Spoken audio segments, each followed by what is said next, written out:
Saudação, queridos, tudo bem? Eu sou o pastor Peniel Dourado e hoje nós temos mais um vídeo aí abençoado. Nós queremos trazer algumas gravações do meu avô, do irmão Adalto Edson Dourado. Infelizmente, como eu falei, nós não temos vídeo, vai ser apenas o áudio. Não se esqueça no canal, em breve a gente vai estar colocando outros vídeos. Nós temos várias pregações do irmão Dourado que nós vamos estar colocando aqui, tá? Com o áudio. Mas com certeza você vai ser abençoado com essa mensagem. Um grande abraço.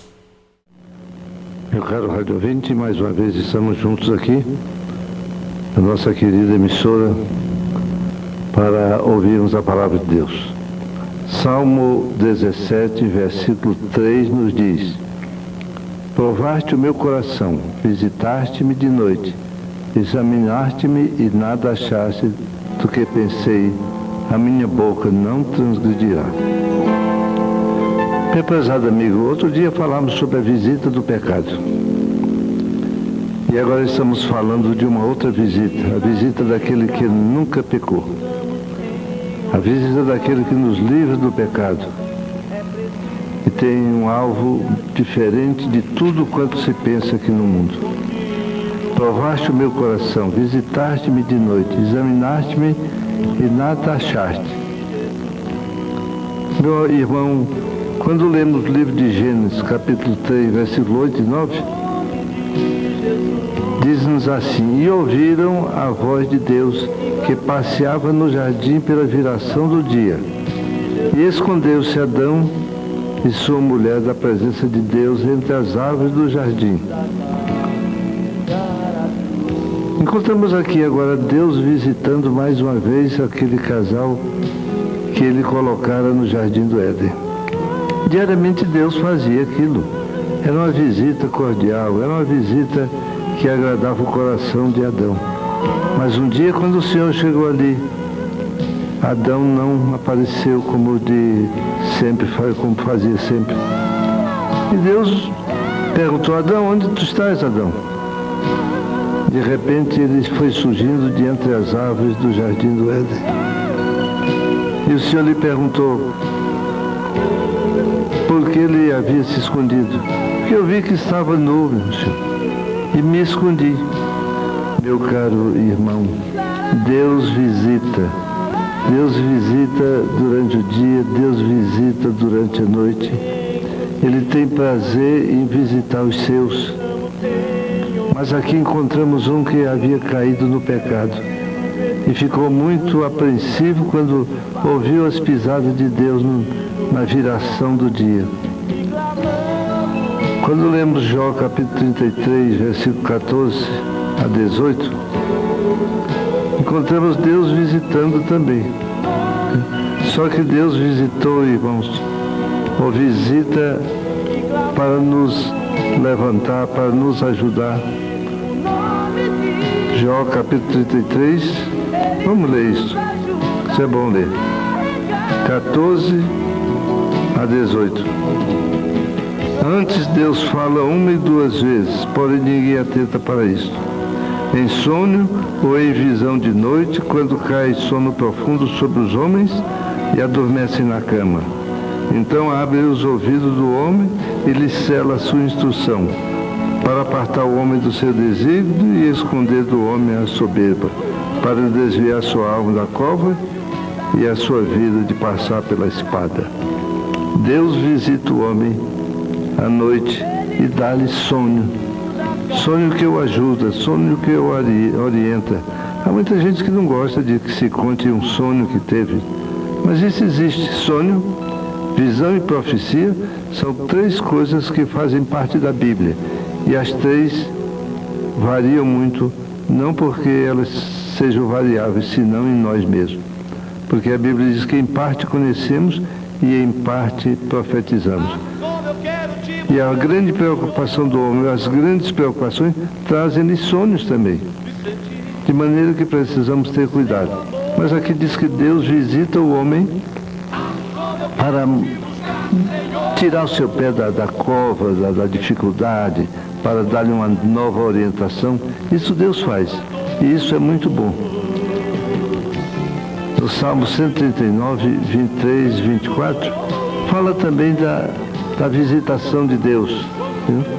Como Deus visita o homem para ajudá-lo em tudo. Meu caro irmão, deixemos que o Deus todo misericordioso nos visite e peçamos que Ele nos visite sempre, porque Ele visita, Ele examina e vê se há alguma necessidade de reparação no homem. Em 1 João capítulo 3, versículo 20 diz: se o nosso coração não nos condena, maior é Deus do que o nosso coração. Meu caro irmão, é possível que um dia você mesmo se ajudando, comece a fazer uma verificação na sua vida espiritual. Como vai o seu coração? Um autoexame, um introspecto exame. E você vai acabar dizendo assim: não tem nada que me acuse. Mas não esqueça que maior é Deus do que o seu coração.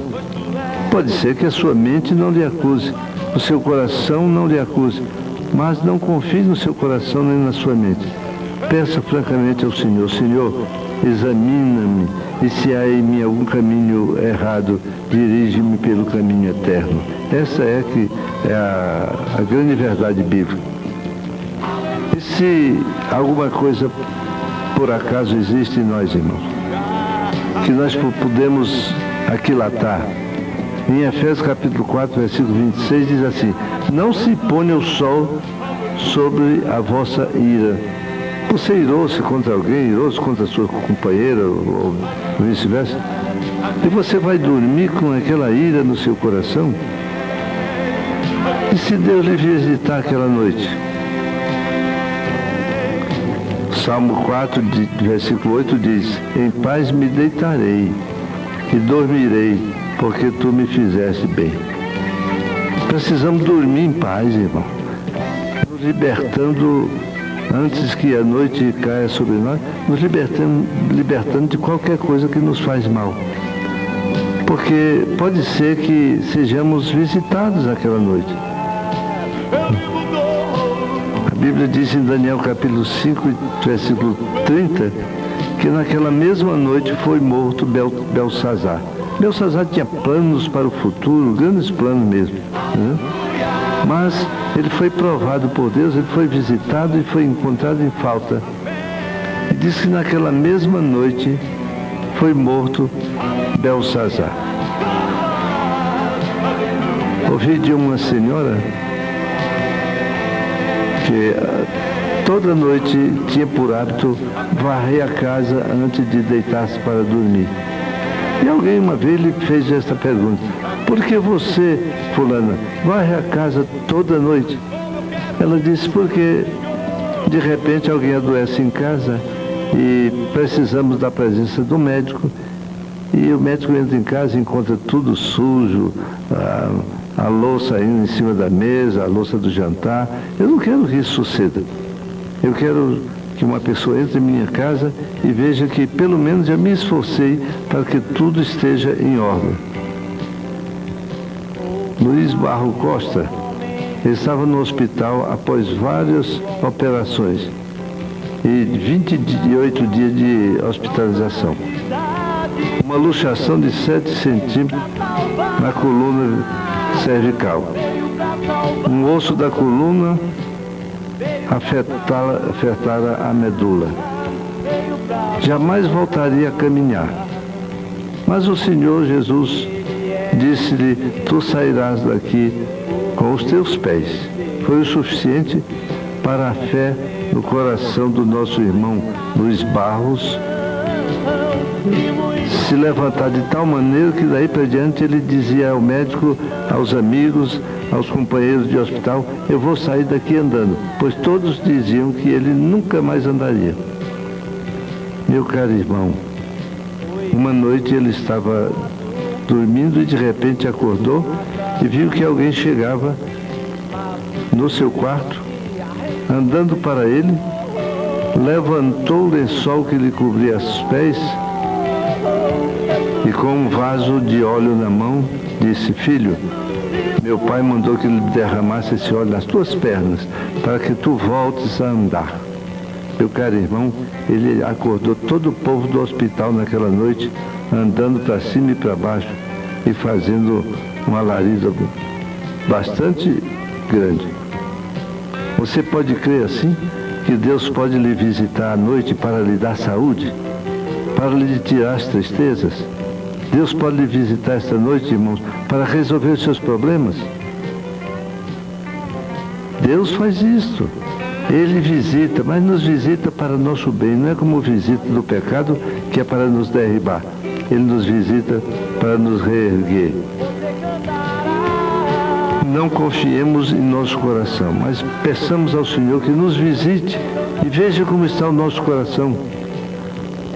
Um filho do rei Davi, Absalão, que levantou-se contra o próprio pai, um dia, irmãos, foi privado de ver o pai, mesmo que foi buscado do seu exílio. E quando ele chegou, disse para o general Joabe: leva-me à presença do rei, e se há em mim algum mal, que ele me mate. Meu amado irmão, o rei Davi não viu mal algum no coração do filho, mas existia ali um mau propósito. Ele queria, porque queria derribar o rei e ficar com o reino, derribá-lo do trono que Deus lhe dera. Mas quem estava vendo aquilo no coração de Absalão? Só Deus poderia dizer o que estava dentro daquele coração. Não confie em seu coração e não confie no coração de ninguém. Peça a Deus sinceramente que lhe faça uma visitação. Pode ser que estejamos precisando da visita do médico, como aquela mulher que varria a sua casa, porque podia ser que o médico viesse à noite. E se Jesus vier à noite? Na parábola das 10 virgens, diz que à meia-noite ouviu-se um grito: aí vem o esposo. 5 estavam preparadas, 5 eram nécias. Não buscaram azeite, não se prepararam, suas candeias estavam apagando. Como vai a sua fé? Está cada vez brilhante mais, amém? Como vai sua convicção na salvação de Jesus Cristo? Como vai a sua oração? Deus reclamou de um homem que diminuíra as orações. Está no livro de Jó. Que Deus nos ajude, que Deus nos abençoe, irmão. Que o Senhor nos visite a miúdo. No livro de Jó diz: quem é o homem? Você já leu isso? Quem é o homem para que tanto ames e cada noite e cada manhã o visites? Quem é o homem? O homem é esse ser que tem dentro de si, irmãos, a imagem de Deus e dentro de si uma partícula da eternidade divina. Uma partícula de Deus, o Espírito do Senhor que está dentro de ti, ele é propriedade de Deus. Ainda que o diabo queira esfregar isso na lama do pecado, você não vai aceitar isso. Porque o Senhor é poderoso para visitar à noite e te fazer sentir a necessidade de correr mais e viver mais perto dele, até que possas gritar a vitória final. Irmãos, quantas pessoas têm começado a fracassar, só que não busca em Deus o socorro, só que não se apercebe que está caindo, que está andando de costas, está andando para trás. O Senhor fez uma visita às 7 igrejas da Ásia. Depois enviou cartas àquelas igrejas, falando do que vira em cada uma delas. Meus irmãos, que o Senhor visite as nossas igrejas e que diga ao pastor o que está acontecendo. Me lembro de um homem que trabalhou em Petrópolis, Luiz Cesário.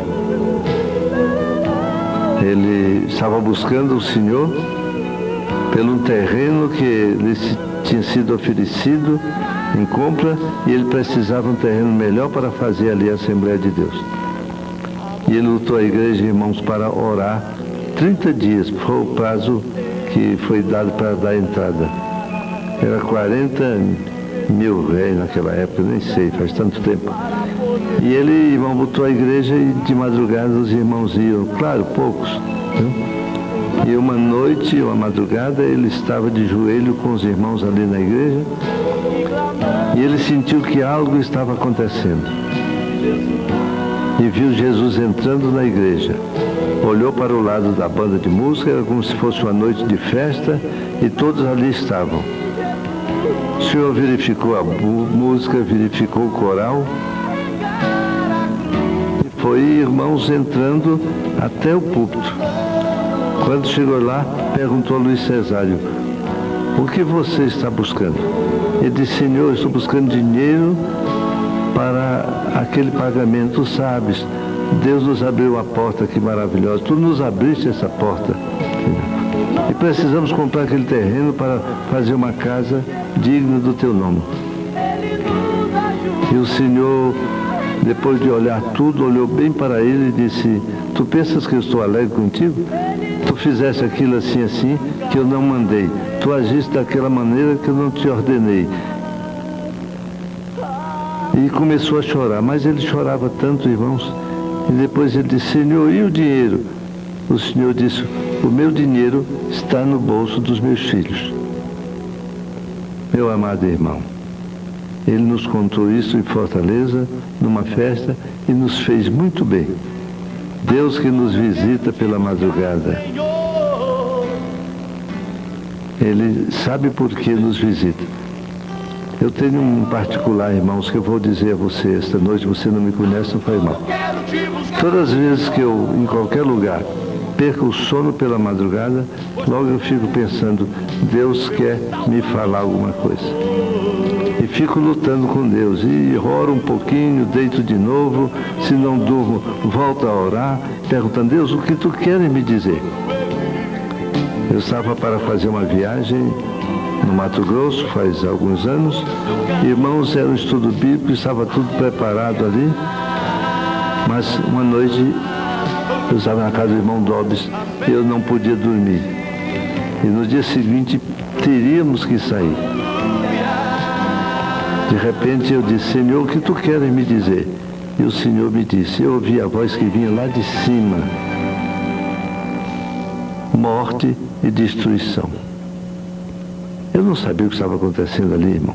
Duas famílias estavam se enfrentando, estavam separando um casal que eu conheço muito bem, não vou citar nomes aqui, não interessa, mas os pais de um dos casais, de um dos membros do casal, estava querendo separar, tirar a moça.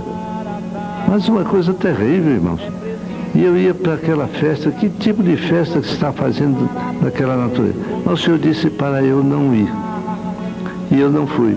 No dia seguinte pedi para telefonar para o pastor de Prudente, que eu tinha prometido que naquela minha passagem para São Paulo iria visitá-lo. Foi um convite que ele me fez. Então eu pedi ao pastor Benito, por favor, eu vou viajar hoje. Telefone para o irmão Padilha, Carlos Padilha Siqueira, e diga-lhe por bondade que eu não vou poder passar em Prudente, eu vou direto para São Paulo. Irmãos, e fui embora. Só 2 anos depois eu fui saber o resultado daquela contenda daquelas famílias. Foi uma separação, foi um rasga terrível que houve ali. Deixa que Deus te visite, busca a visita de Deus, ela sempre faz bem. Estava numa cidade no interior do Ceará, era a nossa convenção ali, Morada Nova, e o pastor presidente me pediu: irmão Dourado, vá 2 dias antes que eu quero que o senhor fique à frente da igreja para eu poder ficar livre para tratar da convenção com os demais pastores. E eu fui, irmãos, e passei 2 dias. Depois passei o 3º dia que já havia começado a convenção. Quando chegou no 4º dia, bem cedo, ele foi onde eu estava deitado e me perguntou: irmão Dourado, tudo bem? Eu disse: tudo bem, pastor, mas há uma novidade. Ele disse: o que é? Vou embora hoje para Fortaleza. Por quê? Disse: porque o senhor essa madrugada me mandou embora. Eu peço desculpas ao irmão por não continuar, mas eu vou embora. Eu sabia que alguma coisa estava acontecendo. Mas quando eu cheguei ali, irmãos, a minha esposa disse: telefonaram para você ir fazer um casamento. Uma daquelas 2 moças que ganhou a sua madrasta para Jesus. Irmãos, tarde ela voltou a telefonar e eu sabia que eu teria que fazer aquele casamento. Era um casamento um tanto encrencado. Também eram duas famílias que estavam brigando. Um porque era católico, e outro porque o rapaz noivo de das filhas era crente. E havia uma coisa terrível ali. E sabe de uma coisa? Deus me deu graça e eu fiz aquele casamento. Só que, ao terminar, ficamos sentados, eu e 3 juízes que fizeram aquele casamento. Foi num clube, numa coisa assim bonita que foi. Esses lugares que eles fazem aquelas festas. Tinha até já um altar ali para fazer casamento. Só que não tinha ido não, sabe, irmão? Depois um filho meu, eu fiz o casamento também no lugar daqueles. Mas sabe o que aconteceu? Quando terminamos de fazer o casamento, que eu fui assentar à mesa lá com os juízes, veio justamente o pai e a mãe, que era responsável por aquela encrenca, porque a filha o filho não era crente, ia casar com moça crente, aquela confusão terrível. Vieram me abraçar e agradecer. Olha, nós estávamos num aperto tão grande e o Senhor veio nos acudir. Irmãos, acabou a briga ali. Deus sempre manda a gente para fazer alguma coisa, porque Ele é o que faz a maior parte. Portanto, que Deus nos ajude, que Ele nos visite qualquer hora da noite e encontre o nosso coração em perfeito alinhamento com os céus.